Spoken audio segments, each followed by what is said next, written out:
Hey there, I'm Chef Ani, and today we are making something so super exciting. This is a super easy, super delicious, and absolutely gorgeous raspberry tart. Now this is one of those recipes I really get excited about because it combines super easy, but yet unbelievably delicious. You are going to love it. Now I did a little look-see on my website to see which recipes you all are trying, which pages have been visited the most, and you guys are doing a lot of baking recently, which is excellent. I've been doing a ton of baking too, so I thought let's share another one of my favorite baking recipes. Every time I make this recipe, it disappears right before my eyes because my family loves it that much. So let's get right into this video. So enough talking, let's get cooking. So we're going to get started by making our tart crust. I like to use a combination of flours because I like to give you options of what you can use. I have some all-purpose flour here and I'm just gonna sieve it. Look at this cute thing. I don't know why I don't use this thing more. It's adorable. Maybe because it takes a little bit of time. Today I'm also using some sprouted spelt flour. My favorite brand is 1 Degree, but if you don't have sprouted spelt flour, you can also substitute with something else. Make sure to check out my website for a detailed recipe. I'll put a link down below. This is a great way to get a little bit of nutrition into this sweet dessert. We're also going to add a little almond flour. I like using almond flour, but if you're allergic to nuts or something like that or don't like almonds, just use regular flour. That will substitute just fine. But I do like the almond flour. I think that's gonna work. And this isn't working well, so we're just gonna dump it in. It'll be fine. You don't have to sieve this. Just, make sure that you don't see any big lumps. Add some all-natural cane sugar, but you could use the sweetener that you like, coconut sugar, or really whatever you want to use. And we're also going to add a little bit of salt. Now we're going to add some coconut oil and we're going to cut it in using a pastry cutter. But if you don't have a pastry cutter, that's okay. You could use a couple of knives or a fork. You're just trying to cut in the oil so that when it bakes, get that kind of crispiness and that lightness that you want. Vegan margarine adds a nice flavor and it also helps it be light and create a nice texture to this crust. Now you can do this in a food processor, that would be quick. You just do this whole process in there. But today I'm showing you how to do it by hand so that you can see that you can really do this whether you have a lot of fancy equipment or not. Look at this. It's a nice crumbly mixture, but I've cut in the oil so there's no large big pieces of it. It looks kind of like sand, right? That's what we want. And last but not least, we're going to add a little bit of vanilla extract and a tiny bit of ice water just to bring it together. So you don't want to add so much ice water that this becomes wet. The secret to a really good dough here is for it to not be overly wet. You want it pretty crumbly.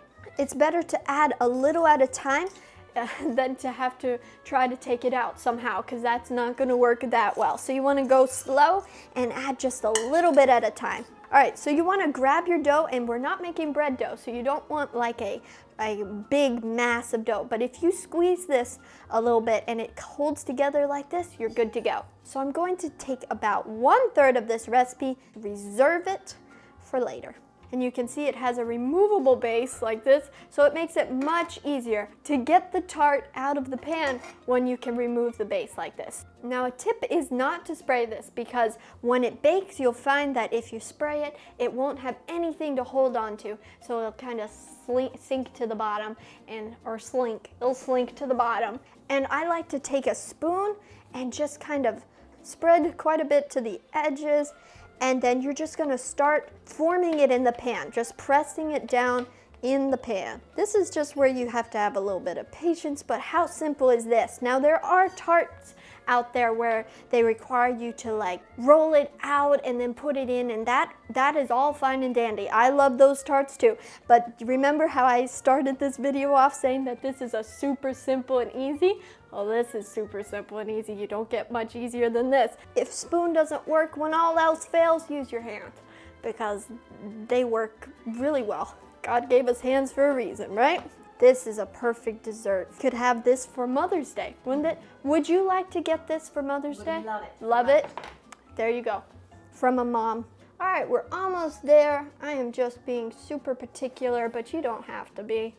I mean, some days when I'm just feeling extra whimsical, I just plop it in there and then whatever comes out is perfect.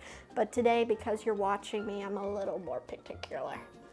But if you weren't here, I probably wouldn't be this particular. So I just have some parchment paper here and I'm placing my pie weights in here, but you could use baking beans or whatever you use normally when you bake a pie crust. And we're going to pop this in the oven to bake now. So while our tart crust is baking, we're going to work on our filling.